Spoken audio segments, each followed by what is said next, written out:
नमस्कार, तरुणा पब्लिकेशंस में आप सभी का स्वागत है। ट्रिकी साइंस में आज हम पढ़ेंगे प्रमुख वैज्ञानिक उपकरण एवं उनके उपयोग। परीक्षा की दृष्टि से ये टॉपिक आपके लिए बहुत महत्वपूर्ण है। तो कॉम्पिटिटिव एग्जाम्स में 1 नंबर पक्का करने के लिए आपके लिए ये टॉपिक पर्याप्त है। तो स्टार्ट करते हैं।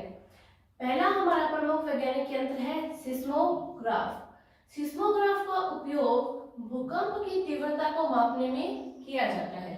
सिस्मोग्राफ का उपयोग भूकंप की तीव्रता को मापने में किया जाता है। यहाँ एक ध्यान में रखने लायक बात यह है कि सिस्मोग्राफ में एक पैमाना यूज होता है जिस पैमाने का नाम है रिएक्टर स्केल। ये रिएक्टर स्केल पैमाना जो है वो भूकंप की तीव्रता का मापन करता है।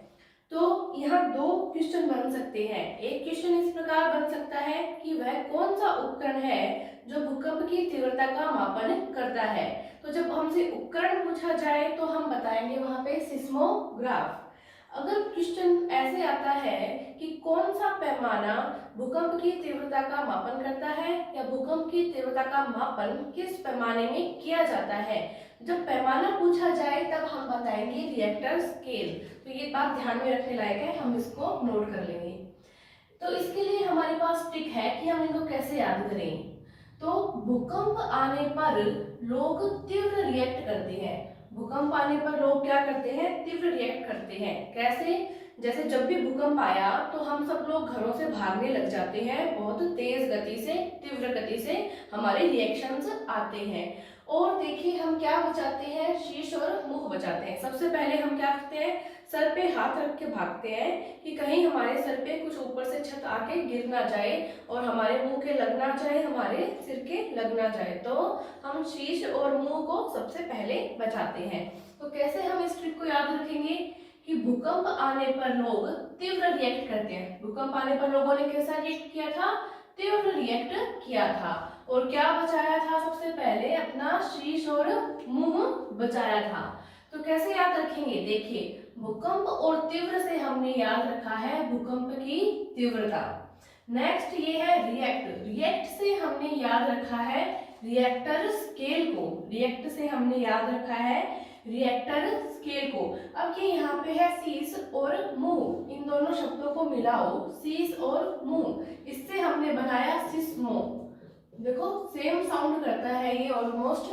तो शीश और मुंह, सिस्मो, शीश और मुंह, सिस्मो। इस प्रकार से हमने इस शब्द को बना लिया है। इसके आगे ग्राफ लगाते ही क्या बन जाएगा हमारे पास? हमारा उपकरण सिस्मोग्राफ। सिस्मोग्राफ में हम किसका मापन करते हैं? भूकंप की तीव्रता का मापन करते हैं। इस प्रकार हमने सिस्मोग्राफ को याद रख लिया है। अब नेक्स्ट महत्वपूर्ण उपकरण हमारे पास है एनीमोमीटर। क्या है? एनीमोमीटर। एनीमोमीटर का उपयोग कहाँ किया जाता है? हवा की शक्ति तथा गति को मापने में। तो हवा की शक्ति तथा गति को मापने में हम किसका उपयोग करते हैं? एनीमोमीटर का उपयोग करते हैं। देखिए एक स्टोरी है कि हम अब डिश टीवी और जैसे टाटा स्काई का उपयोग कर रहे हैं। पहले जमाने में डिश टीवी और टाटा स्काई नहीं होते थे तो लोग अपने घर की छतों पे एंटीना लगाते थे। वो एंटीना वजन में थोड़ा हल्का होता था और प्रॉपरली वहां सेट नहीं होता था। तो जब भी तेज हवा आती थी तो वो एंटीना उड़ जाता था हवा में। फिर उसको पकड़ पकड़ के बच्चे लेके आया करते थे और वापस अपनी जगह पे लगाते थे। तो तेज हवा आने से एंटीना क्या हो जाता था? उड़ जाता था। वहीं से हमने हमारी ट्रिक बनाई है। तो देखिए हमारी ट्रिक क्या है? हवा अपनी शक्ति से एंटीना को उड़ा देती है। हवा अपनी शक्ति से क्या करती है? एंटीना को उड़ा देती है। तो यहाँ कैसे याद रखेंगे हम? हवा और शक्ति से याद रखेंगे हवा की शक्ति मापने में। यहाँ है ये एंटीना। देखो एंटीना में फर्स्ट वर्ड आता है एन। यहाँ एनीमोमीटर में हमारे फर्स्ट वर्ड क्या आता है? एन। तो एंटीना से हम याद रखेंगे एनीमोमीटर। एंटीना से क्या याद रखेंगे? एनीमोमीटर। तो हवा, शक्ति और एंटीना किससे संबंधित हो गए? एनीमोमीटर से संबंधित हो गए। और एनीमोमीटर का उपयोग इसमें किया जाता है हवा की शक्ति तथा गति को मापने में किया जाता है। इस प्रकार हम इसको एक स्टोरी से कनेक्ट करके याद रख लेंगे। नेक्स्ट है हमारे पास प्रमुख वैज्ञानिक उपकरण हाइग्रोमीटर। क्या है? हाइग्रोमीटर। हाइग्रोमीटर का उपयोग कहाँ होता है? वायुमंडल की आर्द्रता को मापने में। वायुमंडल की आर्द्रता को मापने में हाइग्रोमीटर का उपयोग किया जाता है। देखिए इसको हम कैसे याद रखेंगे। देखें, सबसे पहले ग्रोथ कौन करता है? तो जो आदर्श आदमी होता है, जो सब काम अच्छे से कर रहा है, वो ही सबसे पहले ग्रोथ करेगा। तो देखिए इसी से हमारी ट्रिक बनती है, आदर्श व्यक्ति ही हाई ग्रोथ करता है। आदर्श व्यक्ति ही हाई ग्रोथ करता है या कर पाएगा। तो देखिए ये जो आदर्श है, इसको हम किससे कनेक्ट कर सकते हैं? आर्द्रता से। आदर्श को किससे कनेक्ट कर सकते हैं? आर्द्रता से। तो आर्द्रता से हम फिर याद रख लेंगे पूरा वायुमंडल की आर्द्रता। नेक्स्ट है हमारे पास, देखिए इसमें हाई ग्रोथ। हाई ग्रोथ, इन दोनों शब्दों को मिलाकर हम एक शब्द बनाएंगे यहाँ पे। देखिए हाई और ग्रो, इससे क्या बन जाएगा हमारे पास? High grow. और आगे मीटर लगा देंगे क्योंकि उपकरण में आगे मीटर लगता है, तो हाइग्रोमीटर हमारे पास बन जाएगा। तो हाइग्रोमीटर का उपयोग किसमें होता है? वायुमंडल की आर्द्रता को मापने में हाइग्रोमीटर का उपयोग होता है। इस प्रकार हमने ये याद रख लिया। देखिए अब हमारे पास एक वैज्ञानिक उपकरण और है जिसका नाम इसी से मिलता जुलता है, तो उसमें हमें कंफ्यूज नहीं होना है, थोड़ा ध्यान रखेंगे इसका। ये तो था हाइग्रोमीटर, अब है हमारे पास हाइड्रोमीटर। तो हाइड्रोमीटर, हाइड्रोमीटर का उपयोग किसमें किया जाता है? द्रव्य या जल का आपेक्षिक घनत्व मापने में हाइड्रोमीटर का उपयोग किया जाता है। किसमें? द्रव्य या जल का आपेक्षिक घनत्व मापने में हाइड्रोमीटर का उपयोग किया जाता है। देखिए जल किससे बनता है आपको पता है? जल एक तो हाइड्रोजन, जल किससे मिलकर बनता है? एक तो हाइड्रोजन और दूसरा ऑक्सीजन। तो हाइड्रोजन और ऑक्सीजन के मिश्रण से जल बनता है, इन दोनों के मिलने से जल बनता है। तो जल के बनने में क्या उपयोग हुआ? हाइड्रोजन उपयोग हुआ। तो इसकी स्टार्टिंग में क्या है? हाइड्रो, और हमारा ये जो मीटर है इसकी स्टार्टिंग में क्या है? हाइड्रो। तो यहाँ पे जल किससे संबंधित हुआ? हाइड्रोजन से, और हाइड्रोजन किससे संबंधित हुआ? हाइड्रोमीटर से। इस तरह हम हाइड्रोमीटर को जल के आपेक्षिक घनत्व को मापने में यूज लेते हैं। ये ऐसे हम याद कर सकते हैं। अगर आपको ऐसे ये याद नहीं हो रहा तो इसकी एक और ट्रिक है हमारे पास। वो ट्रिक ये है कि देवता और हाउ से डरो। देवता और हाउ से डरो। देखिए देवता से क्यों डरो? कि जब भी आप कोई गलत काम करते हो तो देवता आपको क्या दे देते हैं? पाप दे देते हैं। इस तरह हमें बचपन में सिखाया जाता है, तो उनसे डरना चाहिए। और नेक्स्ट है हाउ। जब हम छोटे थे तो हमारी मम्मी क्या डराती थी हमें? कि घर से बाहर नहीं जाओ वरना आपको क्या खा जाएगा? हाउ खा जाएगा। तो इस तरह ये हम हाउ से भी हमको डरना है, हम इसको याद रख सकते हैं। तो देवता और हाउ से डरो। देखिए ये जो द्रव्य है, द्रव्य की स्टार्टिंग में क्या है? द और व। यहाँ पे क्या है? देवता, स्टार्टिंग में क्या है? द और व। तो देवता से हम याद रखेंगे द्रव्य को। देवता से किसको याद रखेंगे? द्रव्य को। अब ये देखिए यहाँ पे क्या है? हाउ, और यहाँ पे क्या है? Draw. How draw, how draw, how draw. इसको ऐसे 2-3 बार हमें बोल के देखना है तो हमें ये वर्ड मिलेगा हाइड्रो। सिमिलर वर्ड है इसका हाइड्रो, किसका? हाउडरो का। हाउडरो का सिमिलर वर्ड हमारे पास है हाइड्रो। 3-4 बार ऐसे बोल के देखते रहिए अपने मन में, या बाहर भी जोर से चिल्ला के भी बोल सकते हैं, तो आपको याद हो जाएगा। तो ये हमारे पास आ गया हाइड्रो, इसके आगे क्या लगा दिया हमने? मीटर। तो हमारे पास ये क्या बन गया? द्रव्य या जल का आपेक्षिक घनत्व मापने वाला यंत्र। इसको हमने इस प्रकार से याद कर लिया है। अब है हमारे पास नेक्स्ट प्रमुख यंत्र बैरोमीटर। क्या है? बैरोमीटर। बैरोमीटर का उपयोग होता है वायुमंडलीय दाब को मापने में। किसको मापने में? वायुमंडलीय दाब को मापने में बैरोमीटर का उपयोग होता है। देखिए आपको एक बात पता होगी कि जब वायुमंडल का दाब या तो अचानक से बढ़ जाए या अचानक से घट जाए तो आंधी या तूफान आ जाता है। तो जब आंधी और तूफान आ जाता है तो ये क्या हुआ, हमारा शत्रु हुआ। शत्रु को हम क्या बोल सकते हैं, बैरी दुश्मन। तो ये क्या हो गया, हमारा बैरी दुश्मन हो गया। देखिए पढ़ते हैं हमारी ट्रिक। वायुमंडलीय दाब हमारा बैरी दुश्मन है। वायुमंडलीय दाब क्या है, हमारा बैरी दुश्मन है। क्यों है, क्योंकि वायुमंडलीय दाब के अचानक कम या ज्यादा होने पर आंधी और तूफान आ जाता है और वो हमें नुकसान पहुंचाता है, इसलिए वायुमंडलीय दाब हमारा बैरी दुश्मन है। तो यहाँ पे हम याद करेंगे, देखिए वायुमंडलीय दाब से, वायुमंडलीय दाब को बैरी है, इस बैरी से हम याद रखेंगे बैरोमीटर। बैरी से हमें क्या याद रखना है, बैरोमीटर। तो बैरोमीटर का उपयोग कहाँ पे होता है, वायुमंडलीय दाब को मापने में बैरोमीटर का उपयोग होता है। अब नेक्स्ट है हमारे पास सोनार। नेक्स्ट है सोनार। सोनार उपकरण का उपयोग समुद्र के भीतर छिपी वस्तुओं का पता लगाने में होता है। समुद्र में कोई वस्तु गिर जाती है तो समुद्र में सोनार जो तकनीक है, सोनार तकनीक का उपयोग किया जाता है, जिससे हम छिपी हुई वस्तुओं को ढूंढ सकें, उनका पता लगा सकें। तो देखिए इसके पीछे एक छोटी सी स्टोरी हम याद कर लेंगे कि जब अंग्रेज भारत को लूट कर जा रहे थे तो वो जहाजों में सोना भर के ले जा रहे थे और फिर उन्होंने क्या दलील दी कि वो सोने के जहाज डूब गए हैं, वो सोना हमारे पास नहीं है। तो सोने के जहाज कहाँ डूबे, समुद्र में डूबे। तो क्या डूबे, सोने के जहाज डूबे। कहाँ पे, समुद्र में डूबे। तो हम क्या याद रख लेंगे कि समुद्र में छिपी हुई वस्तुओं का पता लगाने में किस तकनीक का उपयोग होता है, सोनार तकनीक का उपयोग होता है। तो सोने से याद रख लेंगे हम सोनार। तो इस प्रकार सोनार का उपयोग समुद्र में छिपी हुई वस्तुओं का पता लगाने में किया जाता है। नेक्स्ट प्रमुख उपकरण है हमारे पास लैक्टोमीटर।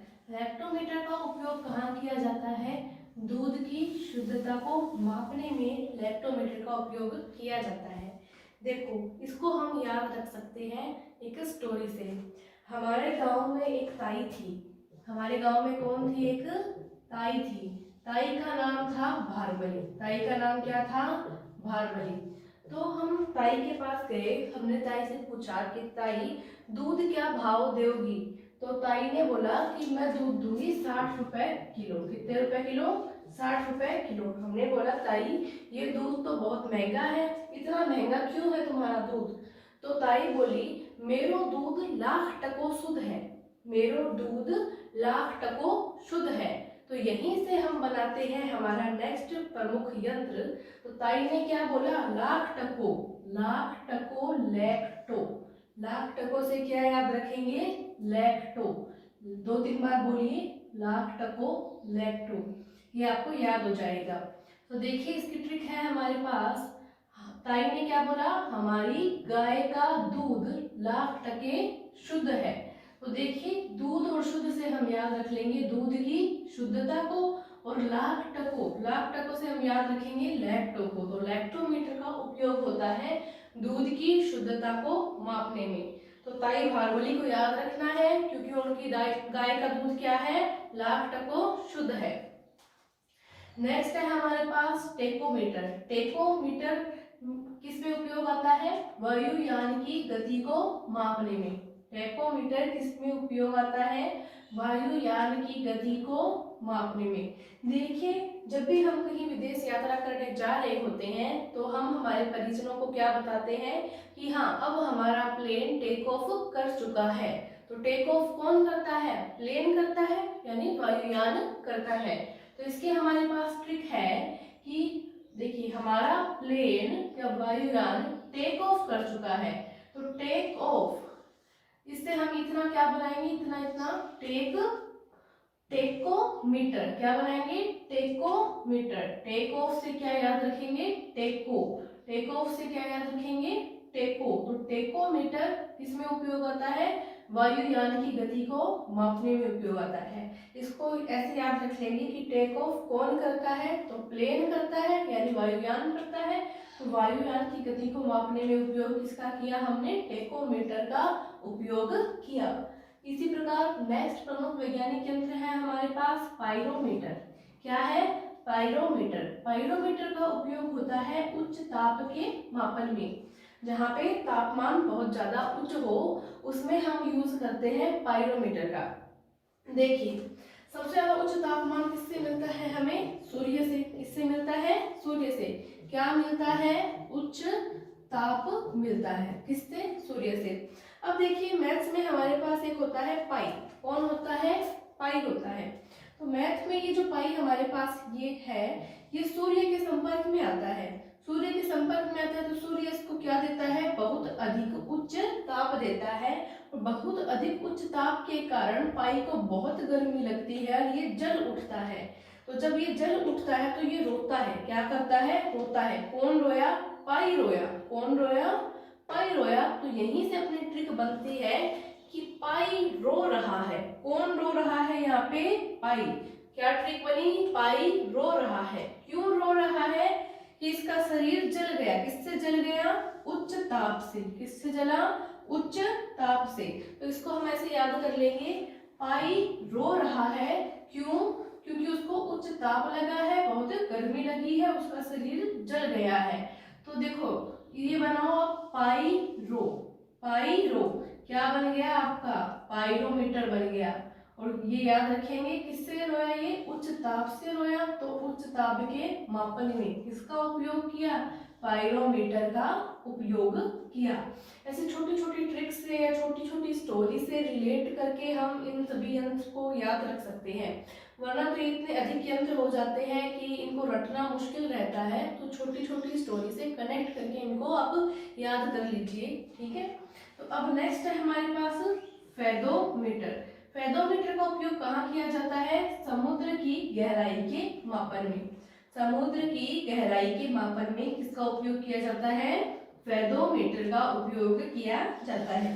देखिए, हमारे पास एक लोग बोलते हैं बहुत बार कि नेकी कर दरिया में डाल। क्या बोलते हैं लोग हमें? नेकी कर दरिया में डाल। देखिए, दरिया बहुत छोटी होती है तो उसमें हम नेकी को डाल सकते हैं, लेकिन समुद्र क्या होता है? बहुत बड़ा होता है। इसलिए समुद्र में नेकी को क्या करना पड़ता है? दूर से ही फेंकना पड़ता है।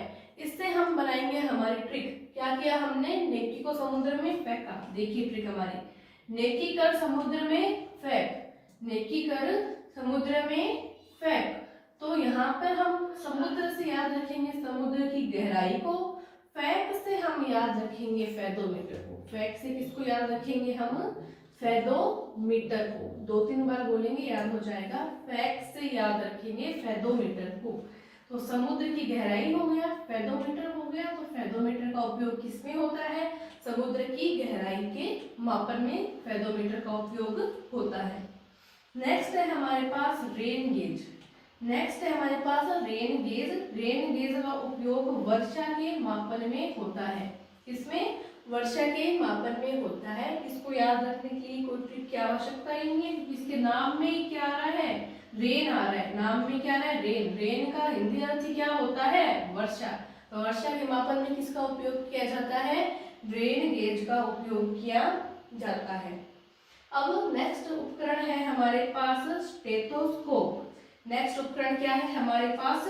स्टेथोस्कोप, जिसका उपयोग किसमें किया जाता है? हृदय और फेफड़ों की गति सुनने में। जब भी आप डॉक्टर के पास जाते हो तो वो एक उपकरण लगाता है आपको, जिससे कि आपके हृदय और फेफड़ों की गति वो सुन सके। उसको हम बोलते हैं स्टेथोस्कोप। इसके लिए हमारे पास एक ट्रिक है। देखिए, हृदय और फेफड़ों की गति को स्टे नहीं करना चाहिए। स्टे नहीं करना चाहिए मतलब रुकना नहीं चाहिए। अगर फेफड़े और हृदय की गति रुक गई तो हम क्या होंगे? मर जाएंगे, जी नहीं पाएंगे। इसलिए हृदय और फेफड़ों की गति को स्टे नहीं करना चाहिए, तभी जीने का स्कोप है। तभी क्या है? जीने का स्कोप है, हम जी पाएंगे। तो यहाँ पे हम देखो क्या याद रखेंगे? हृदय और फेफड़ों से हम याद रखेंगे हृदय और फेफड़ों की गति। नेक्स्ट है हमारे पास ये स्टे। इस स्टे से हमें याद रखना है स्टेथोस्कोप को। नेक्स्ट है हमारे पास ये स्कोप। इन दोनों को मिला के हमने हमारा यंत्र याद कर लिया जिसका नाम है स्टेथोस्कोप। याद हो गया सभी को? तो ऐसे छोटी छोटी कहानियां बनाकर हम इन सभी को याद कर लेंगे जिनको हम ट्रिक्स बोल देते हैं। ठीक है। नेक्स्ट प्रमुख वैज्ञानिक यंत्र है हमारा ओडोमीटर। ओडोमीटर का उपयोग किसमें होता है? पहियों द्वारा तय की गई दूरी के मापन में। पहियों द्वारा तय की गई दूरी के मापन में किसका उपयोग होता है? ओडोमीटर का उपयोग होता है। देखो इसको हम कैसे याद करेंगे। अब गाड़ी सब अलग अलग प्रकार की होती है, उनके पहिए भी अलग अलग डिजाइन के होते हैं। मुझे ओडी गाड़ी के पहिए पसंद है, तो मैंने इससे क्या ट्रिक बना ली कि ओडी के पहिए, कौन सी गाड़ी के पहिए पसंद है? मुझे ओडी के पहिए पसंद है। तो यहाँ ओडी से हम याद रखेंगे ओडोमीटर को और पहिए से याद रखेंगे पहियों द्वारा तय की गई दूरी का मापन। इस प्रकार हमने याद कर लिया ओडोमीटर किसमें उपयोग होता है? पहियों द्वारा तय की गई दूरी के मापन में उपयोग होता है। अब नेक्स्ट है हमारे पास एमीटर। एमीटर का उपयोग किसमें होता है? विद्युत धारा के मापन में। विद्युत धारा इलेक्ट्रिक करंट के मापन में किसका उपयोग होता है? एमीटर का उपयोग होता है। इसको हम कैसे याद करेंगे? देखो अब गर्मी आने वाली है, गर्मी में मेरा फेवरेट फ्रूट आने वाला है आम। कौन सा? आम। तो आम को मैं किससे काटूंगी? धार वाले चाकू से काटूंगी। आम किससे काटूंगी? धार वाले चाकू से काटूंगी। इसलिए मैंने ट्रिक बना ली, धार वाले चाकू से आम काटते हैं। धार वाले चाकू से क्या काटते हैं? आम काटते हैं। तो यहाँ ये धार है, इस धार से हम क्या बनाएंगे? धारा। धार से क्या बनाएंगे? धारा। तो हम याद रखेंगे विद्युत धारा को। और ये क्या है? आम। आम किसके जैसा साउंड करेगा? स्टार्टिंग में एमीटर जैसा। किसके जैसा साउंड करेगा? एमीटर जैसा। तो आम से हम ये याद रखेंगे किसको? एमीटर को याद रखेंगे। तो इस प्रकार एमीटर का उपयोग किसमें होगा? विद्युत धारा के मापन में एमीटर का उपयोग होगा। तो नेक्स्ट है अब हमारे पास कार्डियोग्राफ। क्या है?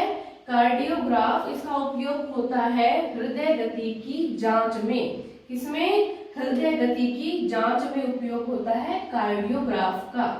इसको याद करने के लिए हमारे पास एक छोटी सी स्टोरी है और उसके पीछे है एक मारवाड़ी ट्रिक। देखिए ये हमारी कौन है? ताई। ताई का नाम क्या था? भारमली। ताई का नाम क्या था? भारमली। ताई भारमली एक बार पानी भर के कुएं से अपने घर जा रही थी। हम ताई भारमली के पीछे पीछे गए बदमाशी करने। धीरे धीरे जाते हैं, ताई को पता नहीं चलता और जाके हम पीछे से ताई को डरा देते हैं, जैसे करते हैं ना छोटे थे तब अपने हाउ कर देते हैं। तो क्या होता है? मटका गिर जाता है ताई का और ताई डर जाती है। तो ताई हमें क्या बोलती है गुस्से में? कछोरा मेरो तो जी काट लियो। क्या काट लियो? जी काट लियो। ताई ने क्या बोला? जी काट लियो। अब जी क्या होता है? जी होता है हृदय। जी को हिंदी में बोलते हैं हृदय। जी मारवाड़ी वर्ड है। काट लियो ये भी मारवाड़ी वर्ड है, मतलब निकाल देना। तो ये ट्रिक बन गई हमारे पास, जी काट लियो। ताई ने बोला हमें, छोरा मेरे तो जी काट लियो, मैंने डरा दियो। तो यहाँ देखिए जी से हम किसको याद रखेंगे? हृदय को। क्यों? क्योंकि जी मारवाड़ी वर्ड है जिसका अर्थ होता है हृदय। अब काट लियो, काट लियो से याद रखेंगे कार्डियोग्राफ। देखिए सेम साउंड कर रहा है, काट लियो, कार्डियोग्राफ। तो कार्डियो से याद रखेंगे हम कार्डियोग्राफ को।